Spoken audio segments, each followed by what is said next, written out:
Bonjour à tous et merci de vous joindre à nous pour ce bulletin d'information sur Maïcha Télévision. À la une de cette édition, ce matin, l'actualité sera consacrée aux femmes et pour ce faire, nous irons à la découverte des mareyeuses au Sénégal.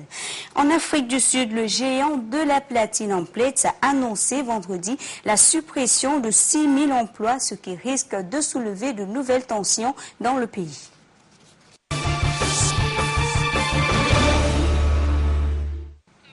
Elles sont des femmes de pêcheurs pour la plupart. Elles se sont les mareyeuses de Yarak qui festivent le problème de licence de pêche et la rareté des poissons à Dakar. Reportage signé Mariam Bengfay. Entre le marteau de la rareté des poissons et l'enclume de la cherté du prix du gasoil pour ces pirogues, ces mareyeuses qui s'activent sur la plage de Yarak depuis plus de 20 ans éprouvent toutes les difficultés du monde pour écouler leurs produits.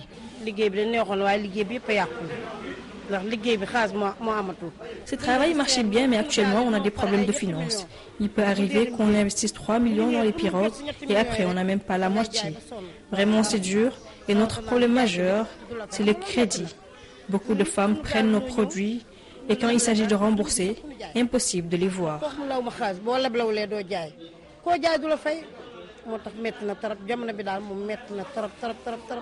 Le problème des licences de pêche ne cesse de revenir sur les préoccupations de ces femmes qui estiment que pour alimenter la population en poissons, le gouvernement du Sénégal devrait régler cette question des licences qui hante de plus en plus leur sommeil.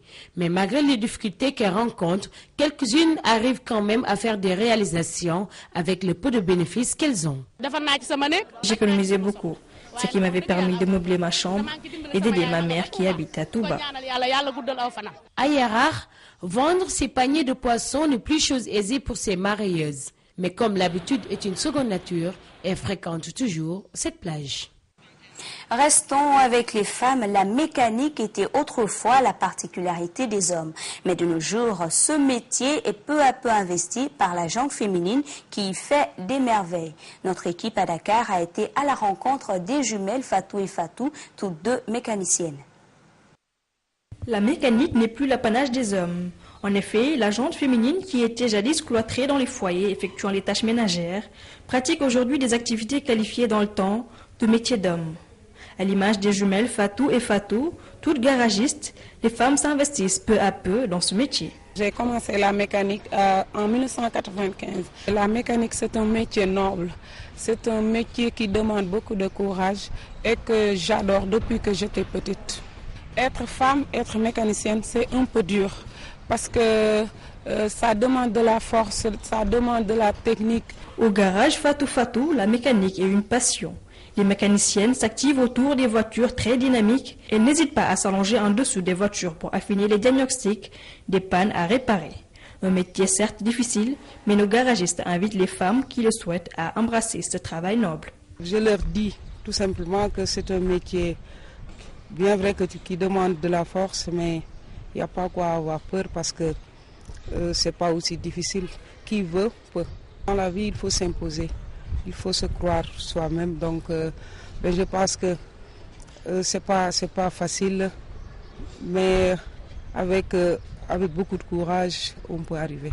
Au XXIe siècle, il n'y a plus un métier réservé aux hommes. Ce que homme peut, femme peut.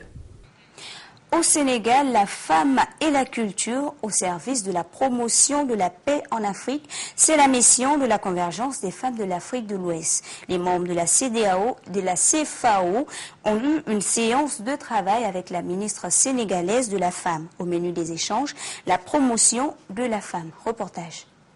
C'est dans une salle archicombre de la Maison de la Culture d'Outasek que le ministre de la Femme, de l'Enfance et de l'Entrepreneuriat féminin a été accueilli. Une initiative de la convergence culturelle des femmes de l'Afrique de l'Ouest, CFAO.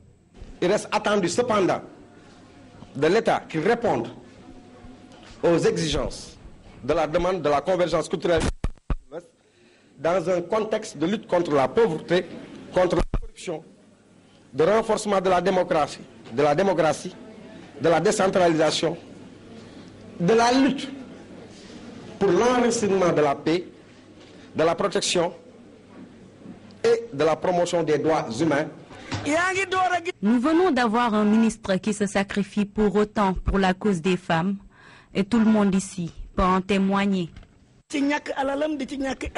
En direction du lancement officiel prévu la dernière semaine du mois de mai, Madame le ministre a réitéré tout son engagement et la volonté de l'État d'accompagner la CFAO.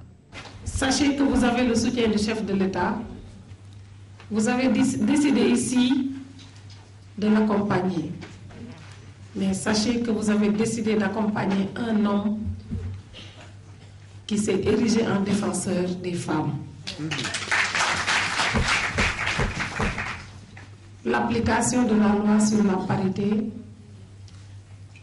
peut en témoigner. Les femmes ouest-africaines impliquées dans cette initiative sont d'ores et déjà engagées à travers de nombreuses structures.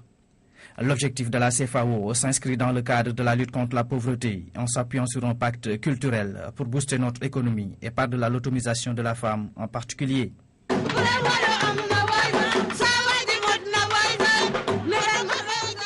Nouvelle tension en Afrique du Sud en place. Le géant anglo-américain du platine envisage de supprimer 6 000 emplois. Une décision qui risque de susciter de violentes réactions des syndicats quelques mois après les violentes grèves qui ont endeuillé le secteur minier. Le désarroi en Afrique du Sud. Anglo Platinum, numéro 1 mondial du platine, annonce supprimer 6 000 postes. Alors aujourd'hui, ambiance morose chez les syndicats. Les mineurs ne réclament plus d'augmentation de salaire comme à l'été dernier, juste le droit de garder leur emploi. En tant que syndicat, on ne prend pas à la légère le fait que les gens perdent leur emploi. Nous savons bien que les emplois de la mine n'ont rien à voir avec ceux de l'économie en général. Si la mine nous licencie, ce sera difficile de trouver un emploi dans les prochaines années. Mais pour la direction, avec l'augmentation des coûts de production couplée à la baisse du cours mondial des ressources minières, le plan social doit permettre de renouer avec les profits. Le groupe parie sur la baisse de la production pour faire remonter les prix. Pointé du doigt, les grèves sauvages de l'été dernier, elles auraient fait perdre près d'1 milliard d'euros à l'ensemble du secteur. Aujourd'hui, ils se servent de ces grèves comme motif pour nous mettre à la porte. Emplatz doit s'investir davantage pour trouver des alternatives et des formations pour ceux qui seront licenciés. Des revendications prises très au sérieux par le gouvernement à 11 mois d'élections générales dans le pays. Car le secteur du platine, c'est 500 000 emplois directs, 18% du PIB national et 75% de la production mondiale. Reste à savoir comment va s'investir le gouvernement. Cela va certainement affaiblir le cours des actions de ces sociétés. Avec la chute des prix des matières premières minières et l'augmentation des coûts de production, la tentation de licencier va s'intensifier. Mais les entreprises ne pourront pas le faire à cause des décrets du gouvernement. Pour rassurer les investisseurs étrangers, le gouvernement l'assure, pas question de nationaliser le secteur. Imouraren, dans le nord du Niger, considérée comme la deuxième mine d'uranium à ciel ouvert au monde, après avoir été plusieurs fois différée, le français Areva devrait commencer son exploitation courant 2015. Le président Mamadou Issoufou l'a annoncé officiellement lors de son entretien avec le président français François Hollande. Je pense que l'uranium est une ressource très très importante pour le Niger, mais malheureusement c'est une ressource qui ne rapporte pas. Début février, Mamadou Issoufou annonçait son intention de renégocier son partenariat avec Areva. Dans son pays, l'un des plus pauvres de la planète, la colère gronde contre le groupe nucléaire français. En 2012, l'uranium n'avait contribué qu'à seulement 5% des recettes budgétaires du pays, moins que ses recettes agricoles.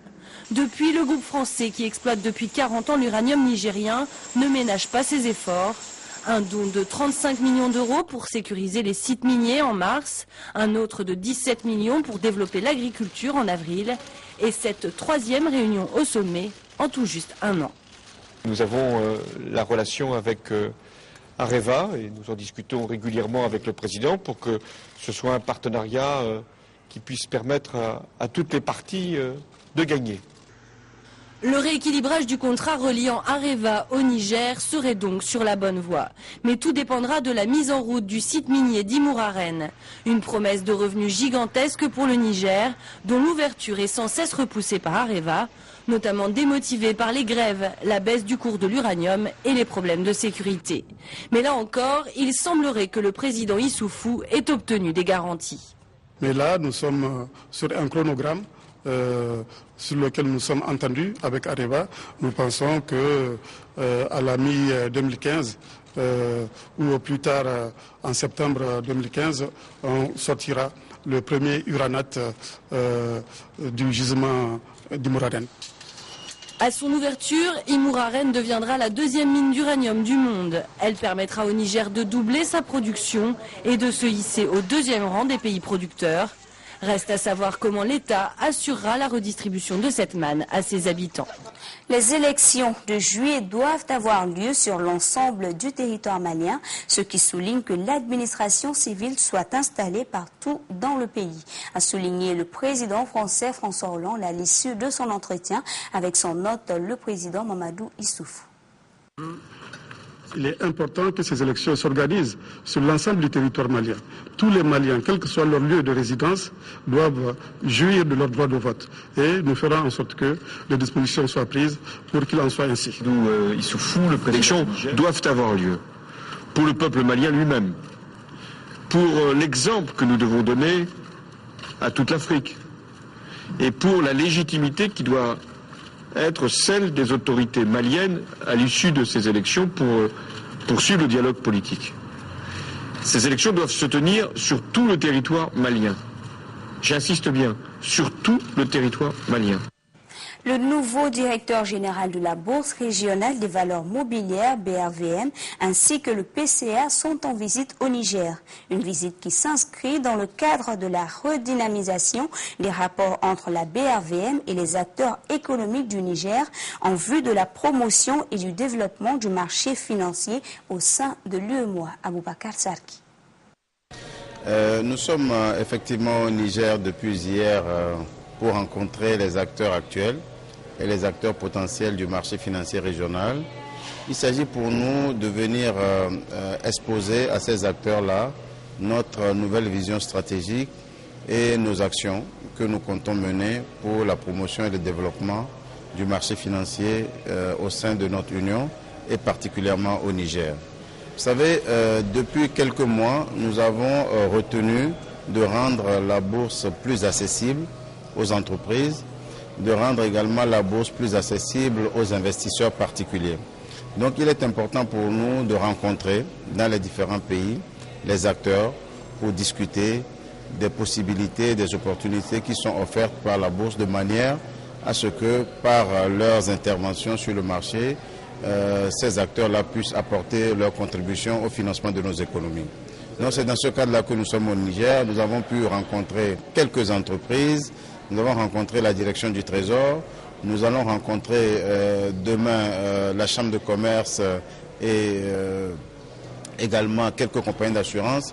Il s'agit pour nous de voir tous ces acteurs-là, de recueillir également leurs préoccupations et intégrer leurs préoccupations dans vraiment nos actions de développement. C'était le bulletin de la rédaction de Maïcha TV. Merci à vous de l'avoir suivi. Bon week-end à tous.